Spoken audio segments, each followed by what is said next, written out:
মা, মা, কি? তুমি সবসময় যেভাবে মুড়িঘণ্ট বানাও ওই মেদিনীপুর স্টাইলে মুড়িঘণ্ট বানিয়েছো? কেন, তোর ফেভারিট বলে? তুমি তো জানো আমি তোমার হাতের মুড়িঘণ্ট কত খেতে ভালোবাসি। সে তো আমি জানি। নমস্কার বন্ধুরা, আমি মন্টু, আপনারা দেখছেন মন্টুর রান্নাঘর। প্রথমে মাছের মাথাগুলোকে পরিমাণ মতো লবণ ও হলুদ দিয়ে ম্যারিনেট করে নেব। ও মা, বাবা তো মাছের মাথাগুলো বেশ বড় বড় নিয়ে এসছে। হ্যাঁ রে, মাছের মাথাগুলো বেশ বড় বড়ই আছে। মুড়িঘণ্ট বানানোর জন্য 100 গ্রাম মুগ ডাল নিয়েছি। প্রথমে মুগ ডালটি শুকনো কড়াই ভেজে নিচ্ছি। এইভাবে ভেজে নিয়েছি, তারপর ঠান্ডা জলে ভিজিয়ে রাখবো। মুড়িঘণ্ট বানানোর জন্য এখানে নিয়েছি ফুলকপি, আলু, মটরশুঁটি, বিনস, গাজর। সবজিগুলো কেটে ভালো করে ধুয়ে নিয়েছি।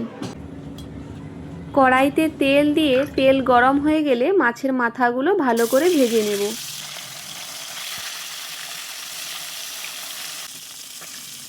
এক পিঠ ভাজা হয়ে গেলে অপর পিঠ উল্টে দেব।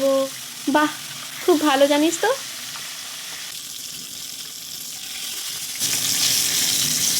ও মা, এগুলো কি ভাজা হয়ে গেল? হ্যাঁ রে, ভাজা হয়ে গেছে। ওই তেলে আলুগুলো দিয়ে কিছুক্ষণ ভেজে নেব। আলুটা মোটামুটি ভাজা হয়ে গেছে, এরপর দিয়ে দেবো ফুলকপি। এখানে সবগুলো সবজি একসাথে দিয়ে ভাজিনি। কিছু সবজি আছে যেগুলো তাড়াতাড়ি সেদ্ধ হয়ে যায়, আর কিছু সবজি সেদ্ধ হতে দেরি হয়। তাই আমি সবজিগুলোকে স্টেপ বাই স্টেপ দিয়ে ভেজে নিচ্ছি। আপনারাও বাড়িতে এইভাবে ভেজে নেবেন। এইভাবে ভাজলে কোনো সবজি ওভারকুক হবে না, আর সব সবজিগুলো পারফেক্টভাবে কুক হয়ে যাবে। ও মা, সবজিগুলো তো সব ভাজা হয়ে গেল, এরপরে কি করবে? কেন রে, তুই শিখবি? তাহলে দেখ, ওই তেলটাতে আর কিছুটা সরিষার তেল দিয়ে তেল গরম হয়ে গেলে ফোড়নে দিয়ে দেব গোটা তেজপাতা, গোটা গরম মশলা, 2টি শুকনো লঙ্কা আর অল্প জিরে। এর থেকে সুন্দর গন্ধ ছাড়লে রসুন বাটা দিয়ে ততক্ষণ ভেজে নেব যতক্ষণ না রসুনের কাঁচা গন্ধ চলে যায়। ও মা, এরপরে কি দেবে আমি জানি। কি দেব বল? এরপর আদা বাটা দিয়ে ভালো করে কষিয়ে নেব। পুরো পাক্কা বুড়ি হয়ে গেছিস যে। হ্যাঁ তো, আমি তো তোমার ছোট্ট বুড়ি। এরপরে দেব 2টো মিডিয়াম সাইজের পেঁয়াজ কুচি। পেঁয়াজটিকে ভালো করে গোল্ডেন ব্রাউন করে ভেজে নেব। দেখুন, এইভাবে ভেজে নিয়েছি, আপনারাও ঠিক এইভাবে ভেজে নেবেন। তারপর 1 চা চামচ হলুদ ও 1 চা চামচ লঙ্কার গুঁড়ো দিয়ে ভালোভাবে কষিয়ে নেব।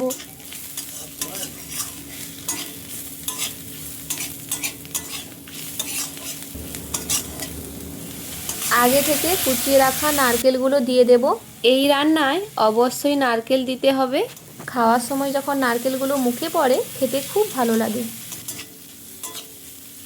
নারকেলগুলো একটু ভেজে নেওয়ার পর তারপর মাছের মাথাগুলো দিয়ে এইভাবে খুন্তির সাহায্যে ভেঙে নেব।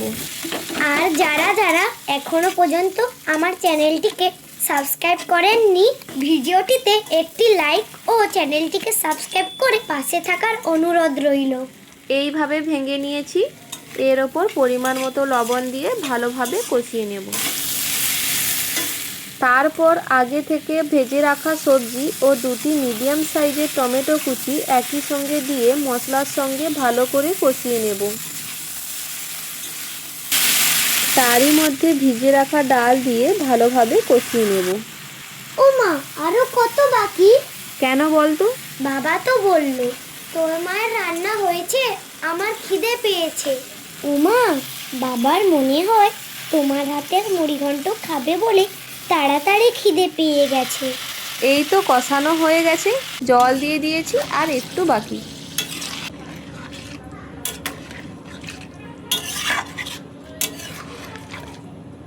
এরপর মিডিয়াম ফ্লেমে ঢাকা দিয়ে 10 থেকে 15 মিনিটের জন্য হতে দেব।